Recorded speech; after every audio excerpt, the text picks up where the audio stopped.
കോഴിക്കോട്ടെ real estate വ്യാപാരി മുഹമ്മദ് ആട്ടൂരിന്റെ തിരോധാനത്തിൽ അന്വേഷണം തുടരുന്നതിനിടെ ഡ്രൈവർ രജിത് കുമാറിനെയും ഭാര്യയെയും കാണാതായി. ഇരുവരും കോഴിക്കോട് KSRTC സ്റ്റാൻഡിന് സമീപത്ത് നിന്ന് ഓട്ടോറിക്ഷയിൽ കയറി പോകുന്നതിന്റെ CCTV ദൃശ്യങ്ങൾ 24-ന് ലഭിച്ചു. രജിത് കുമാറിനെ ക്രൈംബ്രാഞ്ച് സംഘം മാനസിക സമ്മർദ്ദത്തിലാക്കിയിരുന്നു എന്നതാണ് കുടുംബത്തിന്റെ ആരോപണം. മുഹമ്മദ് ആട്ടൂർ എന്ന മാമയുടെ തിരോധാനവുമായി ബന്ധപ്പെട്ട് എലത്തൂർ സ്വദേശിയായ ഡ്രൈവർ രജിത് കുമാറിനെ ക്രൈംബ്രാഞ്ച് സംഘം ചോദ്യം ചെയ്തിരുന്നു. അടുത്ത ദിവസം ചോദ്യം ചെയ്യലിന് ഹാജരാകണം എന്നാവശ്യപ്പെട്ട് നോട്ടീസ് നൽകുകയും ചെയ്തു. ഇതിനു പിറകെയാണ് രജിത് കുമാറിനെയും ഭാര്യ തുഷാരയെയും കാണാതായത്. കോഴിക്കോട് KSRTC ബസ് സ്റ്റാൻഡിന് സമീപത്ത് ഇവർ മുറിയെടുത്തിരുന്നു.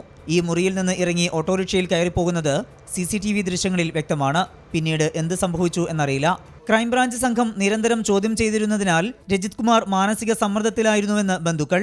ക്രൈംബ്രാഞ്ച് സംഘം വന്നതെന്നാണ് വളരെ മോശപ്പെട്ട ഇതാണ് ഒരു ചെയ്തത്. അത് എന്താ പറയുക വെച്ചാൽ പുലർച്ചയ്ക്ക് 4 മണിക്കൊക്കെ വന്നെങ്ങനെ വീടിൻ്റെ മതിലാടി കയറി കയറ്റി അങ്ങനെ കൊണ്ടുപോകണമെങ്കിൽ ഒരു വലിയ ക്രിമിനലോ അങ്ങനെ കാരണം അങ്ങനത്തെ ഒരു സംഭവം നല്ലല്ലോ. ഇതിൽ അന്വേഷിക്കണം, ആളെ അറിയണം. എന്താ ഒരു ഫാമിലീൻ്റെ ആളല്ല കാണേണ്ടത്. അത് ഞങ്ങൾക്ക് അറിയണം, ഒരു എവിടെ പോയി നമുക്ക് അറിയണമല്ലോ.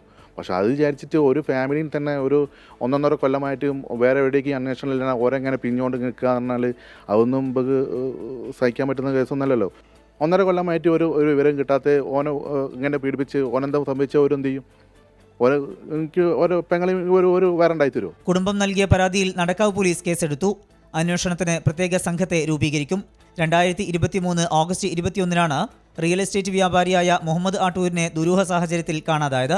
24 കോഴിക്കോട്.